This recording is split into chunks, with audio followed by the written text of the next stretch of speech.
kabajamtoota uummata naannoo keenya, kabajamtoota uummata biyya keenya, kabajamtoota ogeeyyii miidiyaa, akkuma beekamu HIV/AIDSiin dhibee vaayirasii waggoottan 40 dura akka addunyaatti illee biyya keenyatti illee kan mul'ate. Mul'ate as immoo miidhaa damdaneessa, miidhaa gama fayyaa, diinagdee, hawaasummaa, siyaasaa fi xiinsammuu hawaasarraan gahaa kan ture ta'uun isaanii beekama.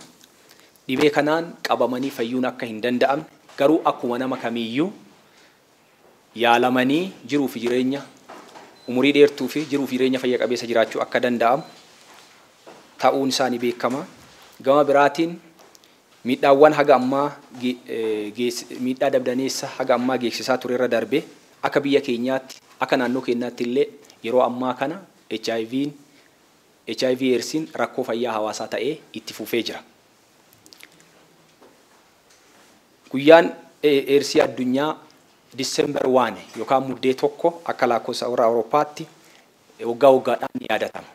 Kunis sababoota armaan gadii kanneen sababoota godhachuudhaan tokko waa'ee ittisa HIV, waa'ee yaalaa fi gargaarsa HIV irratti hubannoon akka daran sirriitti cimsamuuf ni barbaachisa jechuudha.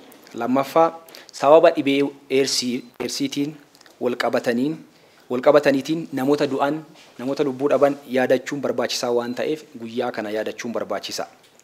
Aantummaa fi gantoomina yookaan soliidariitii namoota HIV dhiiga isaanii keessa jiru agarsiisuudhaafis kun baay'ee yaadachuun barbaachisaadha.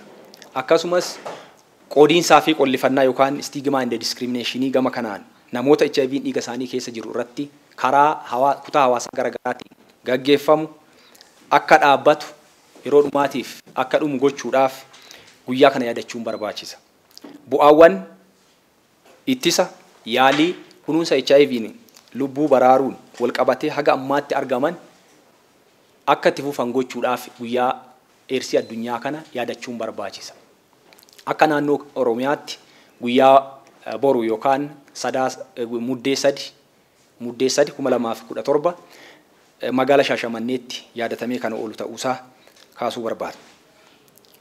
Haala qabatamaa facaatii HIV/AIDS naannoo Oromiyaa keessa jiruun ilaalchisee ragaa muraasa kutaa hawaasaatiif akka ta'uuf yookaan odeeffannoof akka ta'uuf kaasuudhaaf namoota akka ragaa yookaan ragaa tilmaama HIV dhaabbata fayyaa hawaasaa waggaadhaan baasu irratti hundaa'uudhaan yeroo ammaa kana naannoo Oromiyaa keessa namoota 157 fi 726 vaayirasiin HIV dhiiga isaanii keessa jira jedhamee tilmaamama. Namoota kana bira gahuuf waggaatti giddugaleessaan namoota miliyoona 3 qorannoo HIV/AIDS gaggeessuu irratti argamna.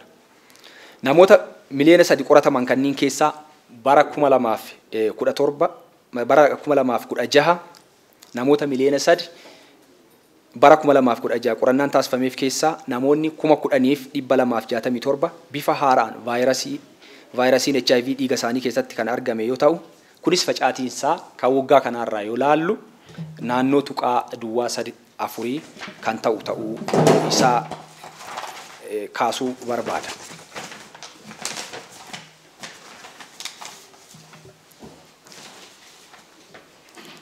Namoonni 131 fi 278 ta'an naannoo keenya keessatti yeroo ammaa qoricha farra HIV/AIDS fudhachaa jiru. Namoonni 106 fi 432tiif qorannoon vaayirasii hamma dhiiga keessaa yookaan vaayiraal loodii kan jennu erga godhamee fi booda namoonni 103 fi 568 yookaan parsantii 97.3 kan ta'u hammi vaayirasii dhiiga keessaa isaanii koppii barbaadamu gadi bu'ee yookaan koppii 1,000 gaditti kan gadi bu'ee fi namoonni kunniin akkuma nama kamiitu jiruu fayya qabeessa jiraachuu irratti kan argaman ta'uusaa. Waggoota 5 darban naannoo Oromiyaa keessatti namoonni haaraan 44 fi 993 ta'an vaayirasii kanaan kan qabamanii fi qoricha eegalan yoo ta'u, namoonni 7,000 fi 703 ta'an immoo vaayirasii HIV fi dhibeewwan isaan wal qabataniin lubbuu dhabanii jiru yookaan du'anii jiru. Facaatiin waliigalaa naannoo Oromiyaa keessa jiru akka waliigalaatti parsantii duwwaa tuqaa 6 yoo ta'u, kunis magaalota irratti garuu parsantii 2 hamma 3 ol ka'ee kan mul'atu ta'uusaa agarsiisa jecha. Godinaaleen harcaatiin HIV keessatti hammaatu fakkeenyaaf Shawaa Kaabaa, Gujii Lixaa, Horroo Guduruu, Wallagga, Gujii, Shawaa Bahaa, Shawaa Kibba Lixaa kaasuu ni danda'ama. Magaalota facaatiin kunniin keessatti argamu keessaa muraasa kaasuuf Moojoo, Asallaa, Adaamaa, Bishooftuu, Amboo, Mattuu, Naqamtee, Shaakkisoo, Roobee, Shaggar, Jimmaa kaasuu ni danda'ama. Reetiin daddarbiinsa HIV haadha irraa gara daa'imaa daddarbu akka biyyaatti parsantii 8.64 yoo ta'u, akka naannoo Oromiyaatti parsantii 7.48dha. Tarkaanfiiwwan mootummaa fi qaamoleen deeggartootaa gara garaa haga ammaatti fudhataa jiranuu akka waliigalaatti naannoo Oromiyaa keessatti facaatiin HIV/AIDS garaagarummaa qabu haa jiraatu malee ragaa HIV/AIDS yeroo ammaa kana Oromiyaa keessatti dabalaa jira jedhu hin qabnu. Kana jechuun waggaa irraa gara waggaatti hojiiwwan hojjetamaa jiranuu hir'achaa jiraachuu ni agarsiisa. Garuu saffisa barbaadamuun hir'achaa kan hin jirree fi xiyyeeffannaa qaamolee garaagaraa kan barbaadu ta'uusaa. Baadiyyaa keessatti illee yeroo ammaa facaatiinsaa garaagarummaa haa qabaatu malee babal'ataa akka jiru kan agarsiisu hin jira. Akka waliigalaatti akka naannootti yoo ilaallu garuu tarkaanfiiwwan fudhatamaa jiranii ragaa lakkoofsaa qabnuunis tarkaanfii mootummaan fudhataa jiru qaamoleen deeggartootaa walii hojjetan fudhataa jiranuu yeroo ammaa kan HIV'n hir'achaa jira garuu sadarkaa barbaadamuun hir'achaa kan jiru saffisa barbaadamuun hir'achaa kan hin jirre ta'uusaa kaasuuf. Dhaadannoo guyyaa yaadannoo HIV/AIDS bara 2017 yookaan bara 2024 tiin wal qabatee fi ergaa isaa wal qabatu maal fakkaata kan jedhu. Dhaadannoon bara kanaa akkuma beekamu akka addunyaatti illee bara baraan dhaadannoowwan mata dureen dhaadannoo garaagaraa bocamanii akka addunyaatti akka biyyaatti akka naannoo keenyaatti illee isaan yaadatama jechuudha. Bara kana garuu tajaajila HIV kabaja lammiilee giddugaleessa godhate lammiilee hundaaf. Tajaajila HIV kabaja lammiilee giddugaleessa godhate lammiilee hundaaf karaa jedhuun akka addunyaatti kan yaadatamee fi akka naannoo keenyaatti illee guyyaa boruu yookaan muddee 3 magaalaa Shashamanneetti mata duree kanaan kan yaadatamu ta'a. Akkuma beekamu mootummaan biyya kana bulchaa jiru mootummaan paartii badhaadhinaatiin hoogganamu dhaadannoon yookaan qajeeltowwan isaa keessaa tokko kabaja lammiileeti.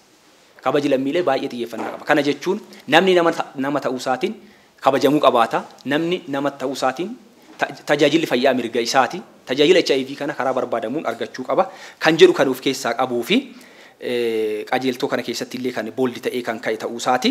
Kanaaf kenna tajaajila kanarraa wanni hubachuu dandeenyu kenna tajaajila fayyaa yookaan HIV nama giddugaleessa godhate. Namni nama ta'uu isaatiin tajaajilamuu qaba. Jechuudha gara laafummaa aantummaa kabaja gadi jedhanii tajaajilu wal amaanuudhaan tajaajilu kophee dhukkubsataa keessa dhaabbannee tajaajiluu kan gaafatu jecha. Kanaaf tajaajila HIV kabaja lammiilee giddugaleessa godhate kan jedhu dhaadannoo guddaadha. Kanarraa waa hedduu barachuun hin danda'ama jechuudha. Ergaan dhaadannoo kanaa wantoota muraasa kan of keessaa qabu ta'uusaa kaasuu fi tokkoffaa fayyaan mirga namummaa ta'uu isaatii fi namni nama ta'uu isaatiin karaa haqa qabeessa ta'een tajaajila kana argachuu akka qabu agarsiisa ergaan isaa jecha. Tokkoon lammiilee tajaajila ittisa yaalaa fi kunuunsaa HIV irratti angeeffamuu fi mirga isaanii akka ta'uutti gaafachuu fi tajaajila kana argachuu akka qaban kan agarsiisudha. Gufuuwwan dhaqqabiinsaa fi walgitiinsa tajaajila HIV kanneen akka qollifannaa haqa qabeessummaa dhabamuu walgitiinsa tajaajilaa ta'an akka buqqa'an taasisuun barbaachisaa ta'uu agarsiisa. Lammiileen tajaajila irraa fagootti argaman dheebuu tajaajilaa qaban tajaajila kana argachuuf aarsaa kaffalan fageenya dheeraa deemanii tajaajila argatan argachuuf ammoo kan rakkatan kutaa hawaasa garaagaraatiin kan tuffataman kan dhiibaman fageenya garaagaraa irratti kan argaman miidhaa koorniyaa adda addaatiif kan saaxilaman barteewwan boodatti hafaatiin kan dararaan irra gahuu malu tajaajila HIV keessatti akka hammataman taasisuu kan jedhu giddugaleessa godhatee ayyaanni kun kabajama. Mootummaan dhaabbileen adda addaa fi hawaasni bal'aan mirga lammiileen tajaajilamuu hojiirra oolchuudhaan tajaajila hunda galeessa umurii HIV gabaabsuu danda'u akka kennamu hojjechuu fi tumsuuf kan jedhu ergaa akkanaa kan of keessaa qabu ta'uu isaati. Tajaajila HIV kabaja lammiilee giddugaleessa godhate lammiilee hundaaf kan jedhu jechuudha. Akka gudunfaatti qorannoon HIV yeroo ammaa kana gaggeessaa jirru hawaasa bal'aa hawaasa hunda akka waliigalaatti kan qorannoo doon ta'in qorannoo HIV saaxilamummaa irratti hundaa'e namoota baay'ee saaxilamoo ta'an adda baasne kan qorannoo ta'uu isaati. Gama biraatiin hawaasa keenya abdiin nuti barsiisuu qabnu ittisa irratti akka ta'e ittisa irratti dursa yaalii irratti adoon ta'in kan nuti irratti hojjechuu qabaannu ittisa irratti kan jedhu kan of keessaa qabu. Kanaaf of eeggannoo nama eegde akkuma jedhamu xiyyeeffannaan guddaan kan ta'uu qabaatu hawaasa mara bira gahuun rakkisaa ta'uu danda'a. Qabeenya jiru waliin rakkisaa ta'uu danda'a. Hanqinni jiraatuu danda'a. Garuu kan nuti barsiisuu qabnu hawaasa keenya keessumattuu ittisa irratti qofa akka baay'inaan xiyyeeffannu ta'uu gochuun baay'ee barbaachisaa. Kana poolisiin fayyaa biyya keenyaallee kanuma deeggara. Sirni poolisii yookaan sirni fayyaa biyya naannoo keenya keessa jiru kan hoogganaa jirus kanuma giddu galeessa godhata waan ta'eef moo irra caalaa of eeggannoo irratti kan hojjechuun barbaachisa. Yeroo ammaa kana namoonni of dagannaadhaan HIV hin jiru jedhanii namoonni haasa'an ni jiru. Kanaaf of dagannaa akkasii keessaa baanee seenessa HIV hin jiru jedhu kana keessumattuu hawaasni bal'aan irratti hojjetee mootummaa cinaa dhaabbatee irratti hojjechuudhaan seenessa kana jijjiiruun baay'ee barbaachisa. Akkuma dura kaasaa ture HIV'n ammas rakkoo fayyaa hawaasaa ta'e, rakkoo xiinsammuu, rakkoo siyaasaa, rakkoo diinagdee ta'e kan itti fufe waan ta'eef. HIV'n ammas rakkoo fayyaa hawaasaa ta'uurra darbee rakkoo diinagdee, gufuu barnootaa, abdii kutannaa lammiilee, gufuu badhaadhina keenyaa ta'uun isaa ifa galeessa waan ta'eef kan hawaasa HIV'n dhiiga isaa keessa jiru irratti hojjenne malee hawaasa HIV irraa bilisa ta'e yoo uumne malee badhaadhina biyya keenya naannoo keenya mirkaneessuu hin dandeenyu waan ta'eef kana irratti hojjechuun baay'ee barbaachisa. Ilaalchota amantaa wal qabataniin qoricha akka gargariin kunne lammiilee gorsuun baay'ee barbaachisa. Keessumattuu qorannoo jiruun HIV irraa fayyuun akkuma beekamu akka addunyaatti hin danda'amu. Garuu namoonni baay'een manneen amantaa keessatti HIV irraa fayyitee jirta waan ta'eef har'aa jalqabii qoricha gargariin kuti kan jedhu odeeffannoon akkanaa kunniin manneen amantaa garaagaraa keessatti mul'ata waan ta'eef kun akka hin jiraanne kanarratti hojjechuun baay'ee barbaachisa. Abbootiin amantaa mootummaa cinaa dhaabbatanii kanarratti hojjechuun barbaachisa. Kutaalee hawaasaa garaagaraa namoonni HIV irraa akka fayyuu hin dandeenye beekanii irratti hojjechuun garuu qoricha akka gargariin kunneef namoota kakaasuun namoota gargaaruun deeggaruun barbaachisaa ta'uu isinii kaasuu barbaada. Gaggeessaan fayyaa sadarkaan jiru ammoo hawaasni bal'aan qaamoleen deeggartootaa fi ogeeyyiin fayyaa sadarkaan jiran osoo nuti jirru daa'imni HIV pozitiivii ta'e akkamitti dhalata kan jedhu qabatanii irratti hojjechuu. Daa'imni pozitiiva ta'e Oromiyaa keessatti hin dhalata taanaan barnoota irratti dhiibbaan dhufu, dinagdee irratti dhiibbaan dhufu, keessumattuu jiruuf jireenya lammiilee irratti dhiibbaan dhufu baay'ee guddaa waan ta'eef dhaadannoo osoo nuti jirru daa'imni HIV pozitiiva ta'e hin dhalatu kan jedhu hooggansi sadarkaan jiru uummanni bal'aan deeggaree kana daa'ima HIV irraa bilisa ta'e haadha HIV pozitiivii ta'e irraa dhalachuu akka danda'u irratti hojjechuun baay'ee barbaachisa. Kanaaf dhuma irratti illee tajaajila HIV kabaja lammiilee giddu galeessa godhate lammiilee hundaaf qollifannaan dhiibbaan namoota HIV dhiiga isaanii keessa jiru irratti raawwatamu kutaa hawaasa kamiinuu irratti raawwatamu haa dhaabbatu. Tajaajila HIV kabaja lammiilee giddu galeessa godhate lammiilee hundaaf galatooma.